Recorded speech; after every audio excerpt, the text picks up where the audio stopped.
You ask Tiger to solve. This deals with linear equations with one unknown.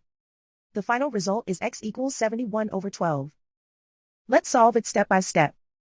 Group all constants on the right side of the equation. Subtract 1/3 from both sides. Group like terms. Combine the fractions. Combine the numerators.